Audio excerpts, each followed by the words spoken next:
We are back to talk more about setting boundaries and managing guilt. This is one of my favorite sections. It's called Creating a Caregiver Skills Survival Checklist. If you see the lady on the slide, she's exercising. Exercise is one of my favorite ways to relieve stress. Think about how you relieve stress and what makes you feel better. That's an important component of creating a caregiver skills checklist that we'll talk about. Let's go to our usual housekeeping. I use the term elderly parent or elderly parents for the person for whom you provide care. Outline for this module is in the course materials. Print the slide handout so that you can take notes and follow along. Fill in the ellipses, dots, they are purposeful. And keep all of these slides and notes because as we've discussed, the information today may not be as relevant as it is for you in 2 weeks, in 6 weeks, or in a month. If you have your notes, you can come back, look through your notes, and you can always come back and watch these webinars again. They're here for you. Objectives of creating a caregiver survival skills checklist. At the end of creating a caregiver survival skills checklist, you should be able to identify 4 steps to use to adapt to ever-changing care situations. You should be able to differentiate between health issues and physical functions of elderly parents and create daily patterns to support action. What are caregiver survival skills? Think about this. Your elderly parent has a combination of health issues. Caregivers worry that mom or dad can't manage physical weakness and that health seems to be getting worse. Surviving challenging situations takes a set of caregiving survival skills that can feel like working out the pieces of a puzzle, like this girl and her grandmother are doing on the picture in the slide. Survival skills for caregivers have similarities to the idea of surviving in the environment, meaning the great outdoors, family, workplace situations. But in this case, the setting for survival may be an elderly parent's home or a care community where a parent lives. Let's start with the idea of home to use as an example. The house has to be maintained, heat, a stove to cook, food, groceries, all the basics. Like outdoor survival skills, caregivers need a compass or a guide for how to help an elderly parent stay at home. As we go through these modules, we'll talk in greater detail and we'll continue to build on the idea of what it really takes to stay at home because it's more than most people think, which is why it's more difficult than most people think. Let's continue with examples. So maybe a parent is overweight. Because of weight, a parent can't walk around or move around very well. Mom or dad's knees might be painful. Physical issues make it difficult for mom or dad to care for themselves. Add to this chronic disease, high blood pressure, heart disease, and diabetes.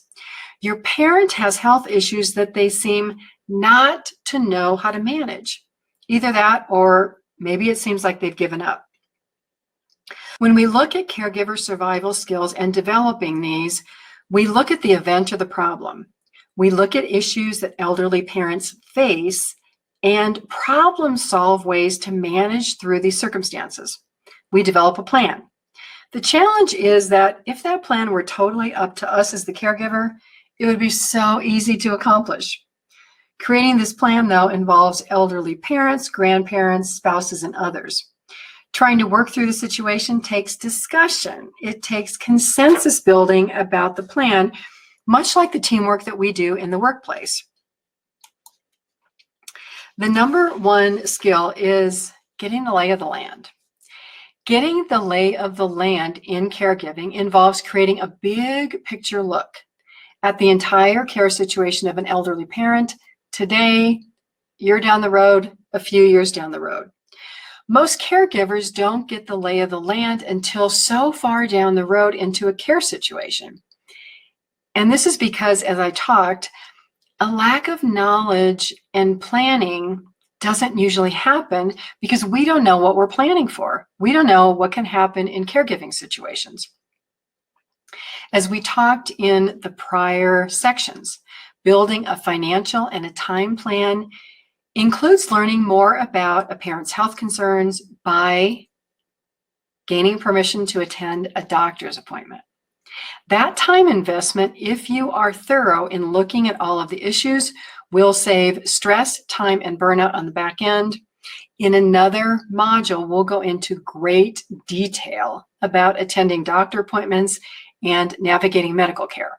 So what we're doing is we're building a plan here, building upon ideas and putting in place sequential steps. Getting the lay of the land reinforces the subjects we talked about. These include attending medical appointments to gain a realistic check on medical conditions, health consequences, preventive actions. What can we do? Can we look at practical steps to improve upon physical weakness? How can we identify if memory issues exist? How can we talk about money, legal planning, and who in the family can help? We've touched on some of these subjects. The modules in this program will take you through a deep dive of these issues and more that we will include in getting the lay of the land so that you can remain ahead of the situation instead of reacting in crisis. As you go through these modules, take notes. Some of the information will make sense today. Some of it will make sense tomorrow. Come back to your notes, come back to the modules, watch the webinars again.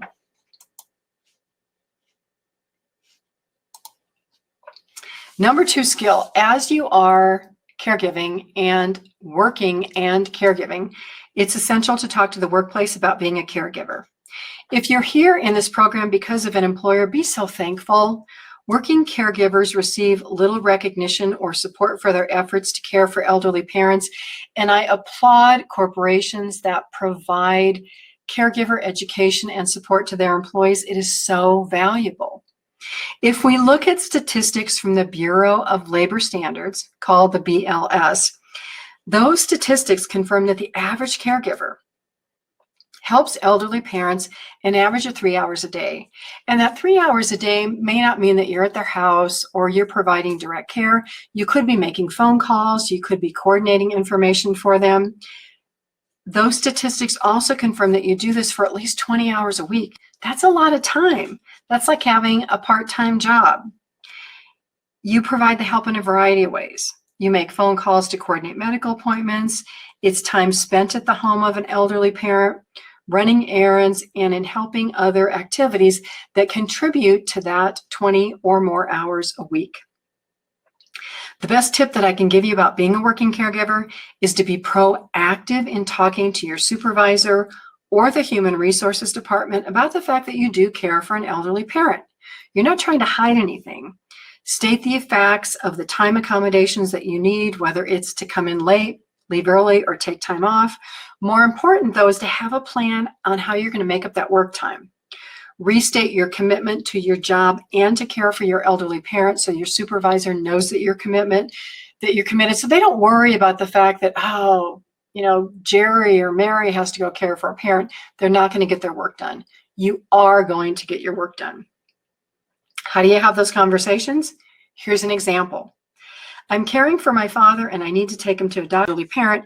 And the way that you do this is to keep the lines of communication open, tell your supervisor what's going on.